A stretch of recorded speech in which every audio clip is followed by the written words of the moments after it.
sa ganitong programa diba, kahit paano po nakatulong po sa amin. Malaking tulong din po talaga sa amin. Kahit na andito po kami sa pansamantala po namin kulungan, pinaparamdam po ng Diyos na mahal po kami kahit nandito po kami.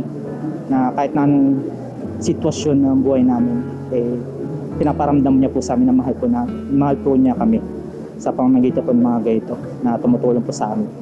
Dahil nanlalabo na ang mata, sinamantala ng PDL na ito sa Valenzuela City Jail ang makapag-avail ng libreng salamin sa isinagawang medical mission ng Members Church of God International o MCGI.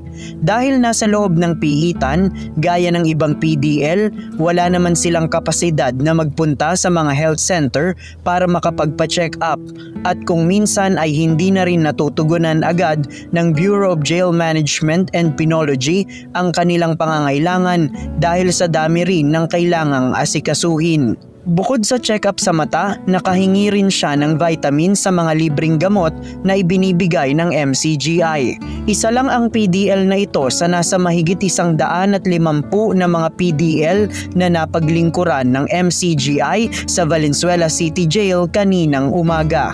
Ang mga PDL libreng nakapagpabunot ng ngipin, nakakuha ng libreng salamin, nakakuha ng libreng gamot at nakakonsulta sa abogado.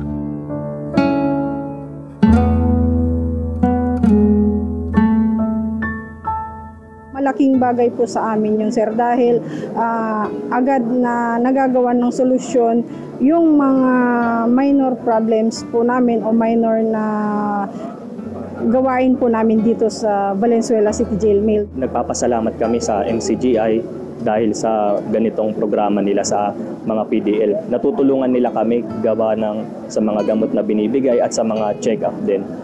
Tapos meron din mga binibigay din sila na gamot na magagamit din ng mga PDL. Na kung wala kasi meron din kaming mga gamot diyan. Then ngayon yung mga ibang wala, kung meron mang maibigay sila is malaking bagay. Lalo na nga po yung mga bunot, yung sa eye check-up. Malaking bagay po yung gawa ng ibang PDL natin is mga matatanda na rin po, senior. So kailangan po nila. Kaya sana po is pa rin po sila, support pa rin po sila sa amin palagi at hindi sila magsawang tumulong sa mga PDL natin. Sa female dormitory, ayon sa nurse na duty, kapaki-pakinabang nila sa mga PDL ang libreng salamin lalo't merong mga nag-aaral ng Alternative Learning System o ALS. May ilan umano sa mga estudyanteng PDL ang nahihirapan ng magbasa dahil sa panlalabo ng mata.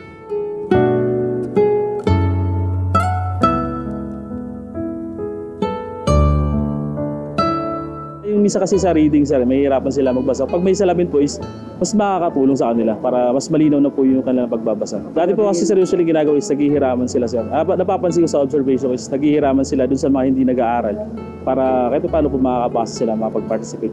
Samantala, ang medical consultation naman na ginawa ng MCGI ay malaking tulong din nila dahil personal na nakakausap ng mga doktor ang PDL.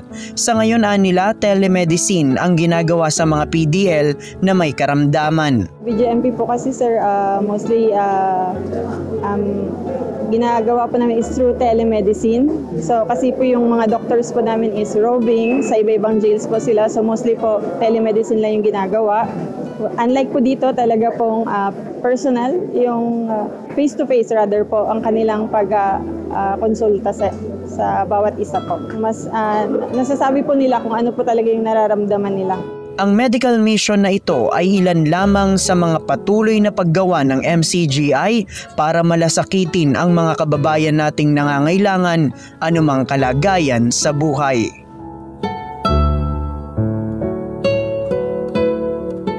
Ito po mabuting bagay na ito dapat po maisagawa po regardless kung ano man ang kalagayan natin sa buhay at regardless kung anong lahi tayo, relihiyon. Ang paggawa po ng mabuti ay para po sa lahat, gaya po ng sinasabi sa Galatia 6:10, na samantalang tayo'y may pagkakataon, magsigawa tayo ng mabuti sa lahat.